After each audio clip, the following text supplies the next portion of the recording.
You're at a grocery store in Pittsburgh. A tall, lean guy walks in ahead of you, faded t-shirt, baggy joggers, worn sneakers. No chain, no watch. He grabs a basket, nods at a few people, and disappears down the aisle. You'd assume he's a college student, maybe a guy on his way home from the gym. Just another face in the crowd. But that man earned $35 million playing in the NFL. That's Darrius Heyward-Bey, a 7th overall draft pick, 10 seasons in the league, and he saved most of every dollar he made. No flashy cars, no mansion stories, no Instagram flex. Just a guy who moves through the world like the money never changed him. So why would someone who earned that kind of money choose to live like it never arrived? That answer starts not with him, but with the woman who raised him. Silver Spring, Maryland, a suburban city just outside Washington, D.C. Darrius Heyward-Bey was born here on February 26, 1987, and raised by his mother Vivian, a certified accountant of more than 20 years as a single parent. I'm buying my mama a house. Oh yeah? That's always been the goal, to buy my mama a house and a garden in the backyard so she can concentrate on that. From early on, Vivian ran a structured household. She monitored his homework. She emphasized education before anything else. She made sure that whatever athletic gifts he had were built on a foundation of discipline first. That word discipline shows up in everything he has said about her since. I grew up knowing what to spend and what not to spend. It's easy when you don't have money to not spend. That's how I grew up. At 14, he earned a scholarship to McDonough School in Owings Mills, Maryland, a private boarding institution outside Baltimore. His speed on the football field was already unusual. His speed on the track was exceptional. He became the MIA champion in the 100-meter and 200-meter dashes, and posted one of the nation's fastest indoor 60-meter times during his junior and senior years. Then, on April 25, 2009, the Oakland Raiders made a decision that shocked the NFL world. With the 7th pick in the 2009 NFL Draft, the Oakland Raiders select Darrius Heyward-Bey. With the 7th overall pick in the 2009 NFL Draft, the Oakland Raiders passed on Michael Crabtree, the consensus top receiver in the class, a 2-time Biletnikoff Award winner and one of the most dominant college wideouts of his generation, and called Darrius Heyward-Bey's name instead. ESPN analysts Mel Kiper and Todd McShay gave the pick an instant F grade on live television. Chris Carter said flatly that nobody in the football world except the Raiders thought Heyward-Bey was the best receiver. The analysis was blistering and immediate. Heyward-Bey's response was the same quiet confidence that defined everything about him. The coaching staff told me that I was the pick they wanted. They said I fit best in our offense. As long as I come here and work hard, that's all I can do. His rookie contract was 5 years, $23.5 million. He made $30.3 million in 4 years with the Raiders alone. He never had a 1,000-yard season. He never made a Pro Bowl. He was the quiet, dependable receiver running the right route, fighting for position on the depth chart. While the league debated whether the Raiders had wasted a top 10 pick, Darrius Heyward-Bey was quietly doing something almost no NFL player was doing: saving the money.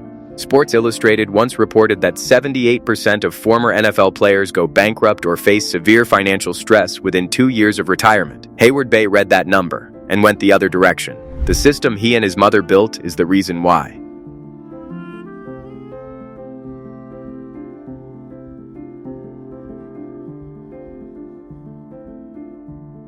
When Darrius Heyward-Bey signed his first NFL contract in 2009, he sat down with his mother Vivian and made a decision that most players never make. He handed her the books. Vivian, a certified accountant with over 20 years of professional experience, became his financial manager. He paid her a commission for the work.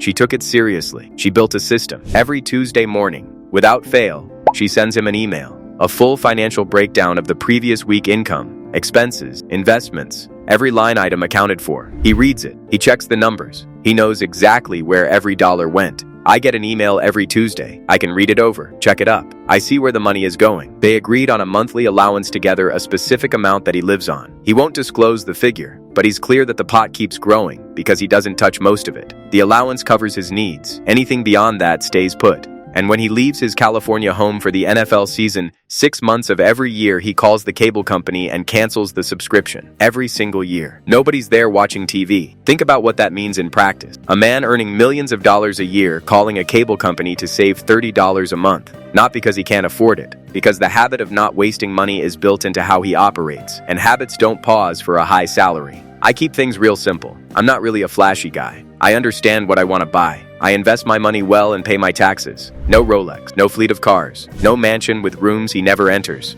Just a monthly allowance, a Tuesday morning email, and a cable bill that runs exactly 6 months a year.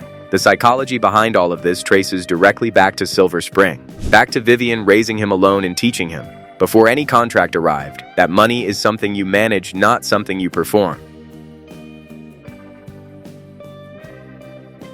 When Darrius Heyward-Bey was 18 years old, in his final year at McDonough School, he had a conversation with the school's athletic director Mickey Deegan that neither man would forget. The football team played its home games on Saturday afternoons. No lights, no Friday nights. Young Darrius turned to Deegan on the sideline and asked why the stadium didn't have lights. Deegan told him they were expensive, that it would take a very generous gift to make it happen. Darrius put his arm around Deegan's shoulders. "When I go pro, I'm going to buy you some lights, because night games are what high school football is all about." He went pro. He earned $35 million, and 10 years later, in 2014, he made good on every word.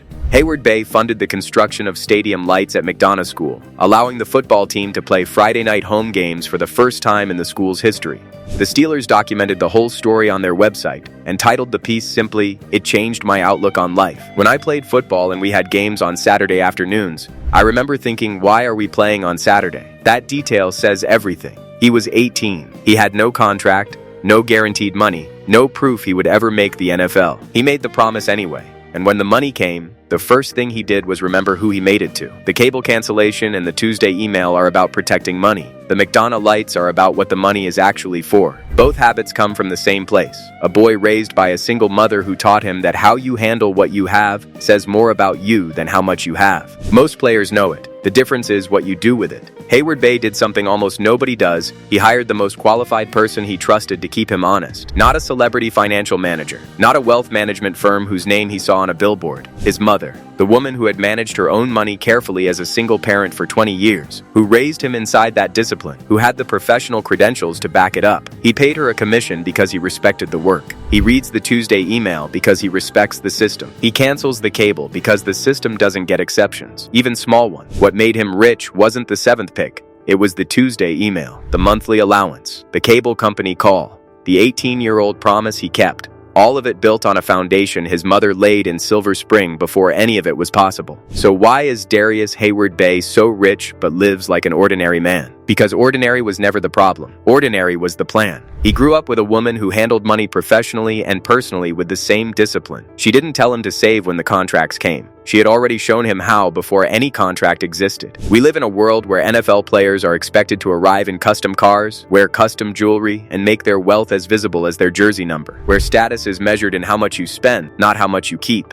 Darrius Heyward-Bey spent his career reading a Tuesday morning email and canceling his cable. By luxury standards, he may look like someone who never fully leaned into what the NFL gave him. By the standards of a kid from Silver Spring whose mother kept the books straight on a single income, he is one of the most financially successful players of his generation. Not because of the pick, not because of the contract, because of the email. Every Tuesday,